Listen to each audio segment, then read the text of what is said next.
వారు ఆరోపణ చేస్తున్న రాఘవ కన్స్ట్రక్షన్స్ ఏదైతే క్రషర్ ఉందో అక్కడ కూడా ప్రభుత్వానికి రావాల్సిన ఆదాయం విషయంలో మా అధికారులు నిక్కచ్చిగా 2025 సంవత్సరంలో రాఘవ కన్స్ట్రక్షన్స్ పరిశీలించి అక్కడ వాస్తవ పరిస్థితులను తీసుకొని సినరేజ్ ఛార్జెస్ కానీ ఇతర ప్రభుత్వానికి రావాల్సిన పన్నుల విషయంలో ఆ సంస్థకు నోటీస్ ఇచ్చి ఆ పన్నులను రాబట్టి చిత్తశుద్ధితోని ప్రభుత్వ ఆదాయాన్ని పెంచినాం.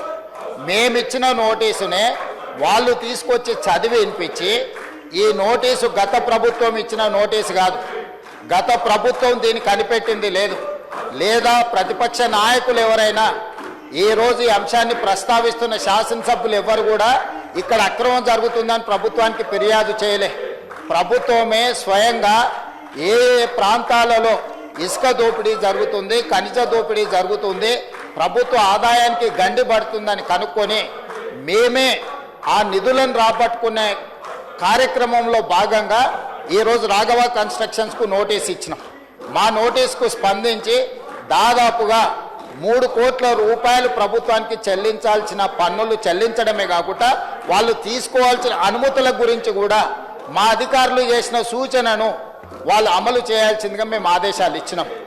ఇంత పారదర్శకంగా మన పార్టీ ప్రభుత్వానికి సంబంధం లేకుండా మేము తీసుకున్న చర్యల్ని మీరు ఇసుకలో ఆదాయాన్ని పెంచినరు, మీరు ఈరోజు క్రషర్స్లో ఇల్లీగల్ మైనింగ్ ఆపినరు, ప్రభుత్వ ఆదాయాన్ని పెంచిందని ఒక మాట ప్రభుత్వాన్ని అభినందించే మా అధికారులు ఇంకా రెట్టించిన ఉత్సాహంతో ఈరోజు ప్రభుత్వ ఆదాయం పెంచి ఉండేవాళ్ళు.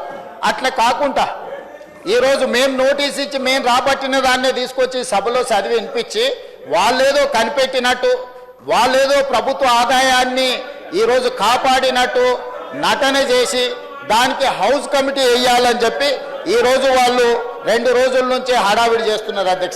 అధ్యక్ష వాళ్ళు అధికారంలో ఉన్నప్పుడు వేసిన హౌస్ కమిటీలు 3 ఉన్నాయి అధ్యక్ష.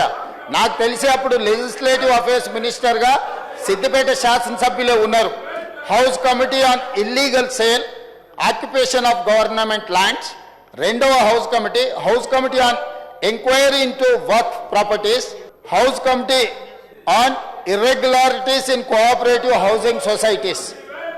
3 హౌస్ కమిటీలు వేసి ఈ హౌస్ కమిటీలను అడ్డం పెట్టుకొని వాళ్ళందరినీ బ్లాక్మెయిల్ చేసి వాళ్ళ దగ్గర ఆస్తులు కొల్లగొట్టడమే కాకుండా రాజకీయంగా కూడా పార్టీ ఫిరాయింపులను ప్రోత్సహించడానికి వాళ్ళు ఇది ఉపయోగించుకున్నారు అధ్యక్ష. ఇవాళ కూడా వాళ్ళు హౌస్ కమిటీ వేసి ఆ హౌస్ కమిటీలకు 1-2 సభ్యులు వాళ్ళ పార్టీ నుంచి వచ్చి ఆ మంత్రిని బ్లాక్మెయిల్ చేసి వాళ్ళు అక్రమంగా ఏదైతే ధరణిని అడ్డం పెట్టుకొని దోసుకున్న భూములు ఉన్నాయో దాన్ని అక్రమం చేయడానికి ఆ మంత్రి దూరపు బంధువుల సంస్థను అడ్డం పెట్టుకొని ఆ మంత్రి మీద బురద జల్లి రెవెన్యూ శాఖలో వాళ్ళ దోపిడీని కప్పిపుచ్చుకునే ప్రయత్నంలో హౌస్ కమిటీ అడిగింది అధ్యక్ష. అప్పుడు మా మంత్రి గారు విచారణకు ఆదేశిస్తామని చెప్పిన ఒక దళితుడు ఆ శాఖను నిర్వహించడం అతనికి చేత కాదు, అతని సమర్థుడు కాదు అని ఆ మంత్రిని ప్రజల ముందు చిత్రీకరించడానికి పాపం ఆ మంత్రి గారు మొత్తం ఇంగ్లీష్లో చదువుకున్నాడు హెచ్పిఎస్లో. అతను ఇంగ్లీష్లో ఆలోచన చేసి తెలుగులో చెప్పే వరకు అతని మీద ఎదురుదాడి చేసి ఆ శాఖను ఆ మంత్రి గారు సమర్థవంతంగా నిర్వహించలేకపోతున్నారు అన్నట్టుగా ఆ దళిత మంత్రిని అవమానించడానికి నిన్న తీవ్రమైన ప్రయత్నం చేసింది.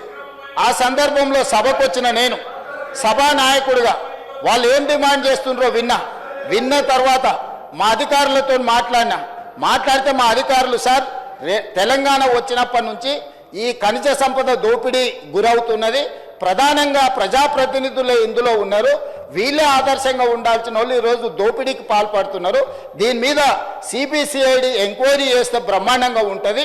రాఘవ కన్స్ట్రక్షన్స్తో పాటు జూన్ 2, 2014 నుంచి నిన్నటి వరకు జరిగిన వ్యవహారాలు, లావాదేవీలు, అక్రమ మైనింగు, ప్రభుత్వ ఆదాయ నష్టము అన్నిటిని కలిపి సిబిసిఐడి ఏమని మా అధికారుల సూచన మేరకు వాళ్ళలాగా హౌస్ కమిటీలు వేసి బ్లాక్మెయిల్ చేసి లబ్ధి పొందాలన్న ఆలోచన చేయకుండా చిత్తశుద్ధితోటి ఈరోజు రాష్ట్ర ప్రభుత్వం ఒక సిబిసిఐడి ఎంక్వైరీకి ఆర్డర్ ఇచ్చినాం.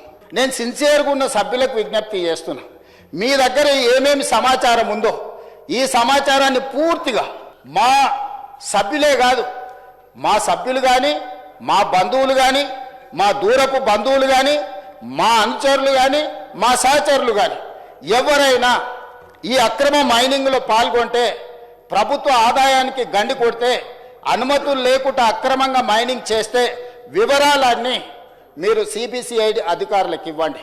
మీరు ఇచ్చిన ఏ ఆధారాన్ని కూడా, మీరు నిర్దిష్టమైనగా చేసే ఏ ఆరోపణను కూడా మా అధికారులు నిర్లక్ష్యం చెయ్యరు.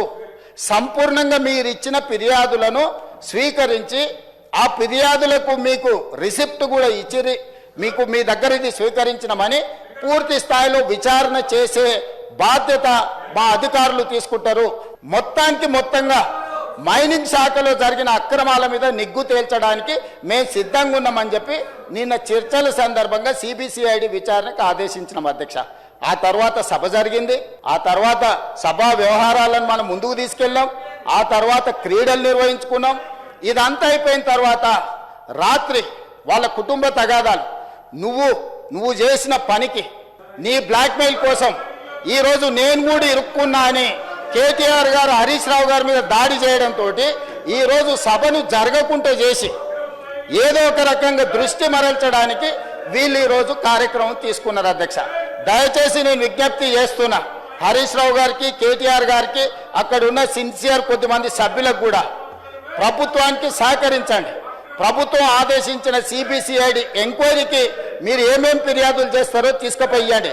మిగతా పార్టీ సభ్యులకు కూడా నేను సూచన చేస్తున్నా, బీజేపీ కావచ్చు, ఎంఐఎం కావచ్చు, సిపిఐ కావచ్చు, లేదా మా పార్టీలో ఉన్న సభ్యులకు కూడా మీ దగ్గర ఏ సమాచారం ఉన్నా తెలంగాణ రాష్ట్రంలో ఖనిజ సంపదకు సంబంధించి ఎవరు అక్రమాలకు పాల్పడినా, ఎవరు దోపిడీకి పాల్పడినా, ఇతర రాష్ట్రాల నుంచి కూడా అక్రమంగా మన రాష్ట్రంలోకి పన్ను కట్టకుండా వస్తున్న ఇసుక కానీ ఇతర మైనింగ్ ఏదైతే ఉన్నదో వాటన్నిటి మీద మీకు ఏ సమాచారం ఉన్నా విచారణ అధికారులకు ఇవ్వండి.